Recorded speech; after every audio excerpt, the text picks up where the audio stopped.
Hello. Welcome along to episode 191 of Adventures in Pop. My name is Simon Jacobs, and you are incredibly welcome. And I hope you're well. And if you're asking, I'm not sure how I'm feeling at the moment. It's a little bit, should we say, shell shocked for the time being, and then let's come back to that maybe in the second half of this little chat, because in the first half I want to forget about, stuff going on around the world that we might not like, which we are going to just have to get used to. And I just want to say a few things about Quincy Jones, who, as you well know, died a few days ago at the age of 91. And I just think it would be remiss to not to mark his passing, because there are few people in the last 60 years of popular music who've had such a reach into different genres of music and have been so incredibly influential in shaping, the modern sound of pop, R&B, soul, disco, jazz, etc. This man really was an amazing guy. So I guess what we should just say a few things about Quincy Jones. You will know that he basically earned his chops, if you like, at the beginning, working with different jazz bands. He was a jazz arranger. He worked with Frank Sinatra famously in the 50s and 60s. He produced things like Mad About the Boy, I think, for Dinah Washington. Lesser known than Mad About the Boy, but you might know it, is Strawberry Letter 23 by Brothers Johnson, which is a fantastic track from the late 70s, I think 77. He produced that. That was made more famous, actually, by appearing in Jackie Brown, the Tarantino film, but that's a Quincy Jones production. And then, of course, as the 70s drew to a close, in the middle of the kind of big disco boom, he got working with Michael Jackson. I'm just having a little look at a BBC website here, which has got some of those really important kind of points of his life written down. And you kind of know it, but it's worth just reminding us. It says here, Michael Jackson met Quincy Jones on the set of the 1978 movie The Wiz and asked him to produce his next album. That record was going to be Off the Wall, and it was basically his first big solo album that established him as a solo star. I think he'd left Motown by this stage and signed up with Sony. And then, of course, after Off the Wall, which was 79, came Thriller. And Thriller was the kind of the pinnacle of achievement, because I understand it that Quincy Jones, Michael Jackson, set out right from the very beginning to create, some kind of genre-crossing, huge masterpiece, and boy, they achieved it and more. And you could say really that Quincy Jones's work with Michael Jackson changed the sound of pop music and R&B and soul and disco, but pop in general, forever. And it was that big and that consequential. And so, just thinking about Thriller for a moment, you know Thriller backwards. And actually, if you ask me, Off the Wall and Thriller, I think, are equally great albums. Thriller did better than Off the Wall, and then after that came Bad, and those were the three that Quincy Jones was involved in. Bad, I don't think, has anything like the same appeal and kind of surprise, stunning kind of production and songwriting that you can find on Off the Wall and Thriller. Thriller, there's a couple of things you will know. Thriller spawned 7 top 10 singles, and it crossed the racial barriers. And key to that was Beat It, which, as you remember, is basically a kind of soul rock track with the legendary guitar playing of Eddie Van Halen. And without that, it would be quite nice, but it needed that to get itself played on white radio in America at that time. Key to the success of Thriller, though, of course, is Billie Jean, which is this story of groupies that Michael Jackson met when he was touring with his brothers earlier on, when he was younger. Apparently, Quincy Jones wasn't that keen on the track, felt that it had far too long an instrumental opening, and they argued about it, and Michael Jackson eventually prevailed, saying, "That's what makes me want to dance." And so with that, Quincy Jones asked the sound engineer to create a drum sound that had a sonic personality that no one had ever heard before. And the result is one of the most recognizable intros in the history of pop music. So Quincy Jones, a couple of other things I will say, look, he worked with so many different people. He worked with Frank Sinatra, as he said. Do you know the song It's My Party, I Can Cry If I Want To, which is a 60s song by Leslie Gore? He produced that. His background was jazz. When it came to who he knew in the world of particularly black pop music in the 80s, he knew everyone. So when it came to doing We Are the World, that Lionel Richie and Michael Jackson song to raise money for starving people in Africa, he was the man to turn to. He produced it. He got them all together. It was people like Dionne Warwick and Stevie Wonder and Lionel Richie and who else on there? Lots and lots of mostly kind of the former kind of Motown stars, but it was a big deal. Cyndi Lauper was on there, Bruce Springsteen, Paul Simon. So it wasn't just the black artists. It included Bob Dylan, and apparently, the apocryphal story is that Quincy Jones scribbled on a piece of paper that he stuck on the studio door, "Check your egos at the door," and I think it was still a pretty difficult recording session. They had to do the whole thing in like one night.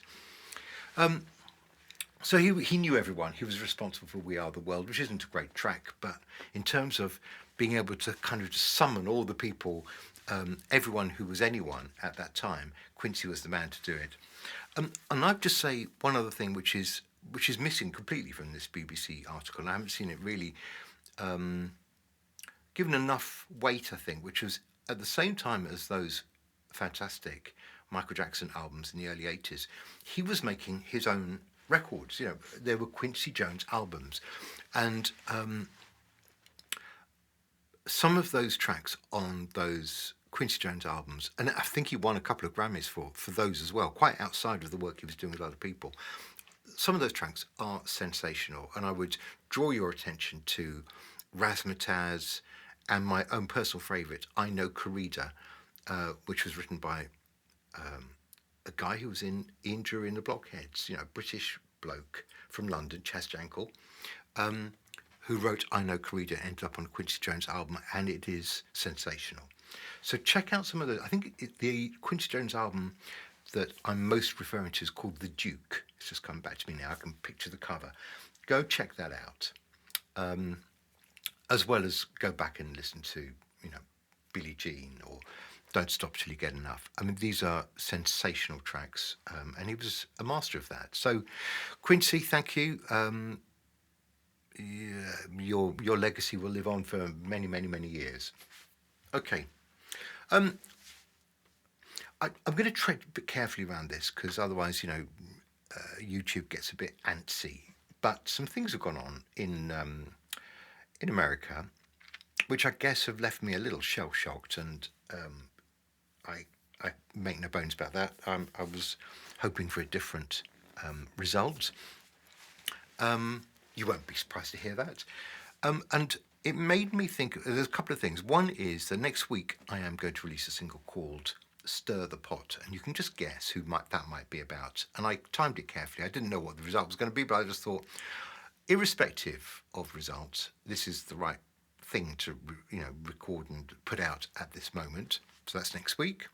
But I thought just before that, I'd like to lead up to it with what I wrote exactly 4 years ago, when the result was very different, and I was feeling very, very optimistic and rather happy. Even, you could even say a little bit too happy for my own good. Maybe I was complacent and smug, and if I was, I'm sorry, and I'm going to pay for it now bitterly.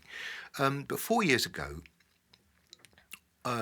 I think pretty much to the day, I wrote the song which is now on one of my albums called World's Getting Better.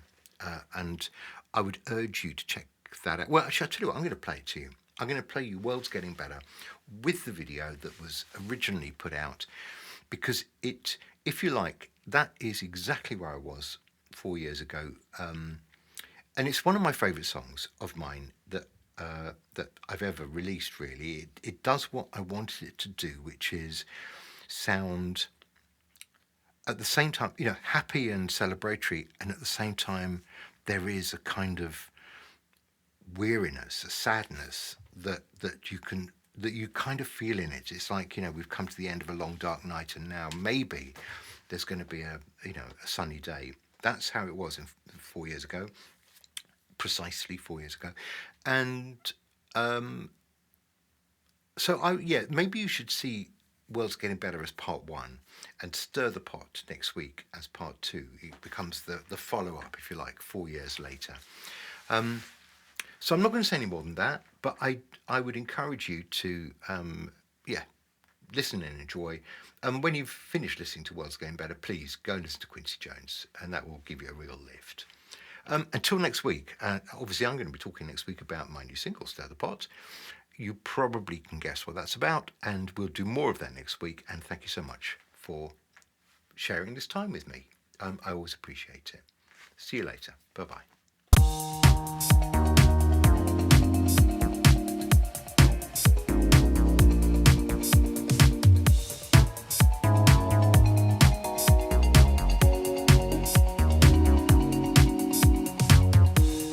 Music is Novocaine, it's easing the strain.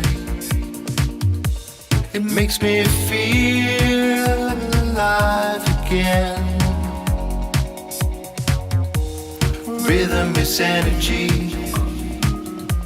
it motivates me. So I know we can survive again. The world's getting better, bit by bit. I still believe we can make it. The world's getting better, day by day. Let's stand together, let's keep it that way. It's easy to be downcast, to live in the past. This is the time to hold on tight. People, don't be dismayed, don't be afraid. Don't do what they do, just do what is right. But the world's getting better, a new day is dawning. I walked out into a brand new morning. The world's getting better as night turns to day. I know we've still got a long, long way. The music can heal the pain, keeping you sane. Play that song all over again. The rhythm is always there, in the kick and the snare, ready to take you anywhere. The world's getting better, bit by bit. I still believe we can make it. And the world's getting better,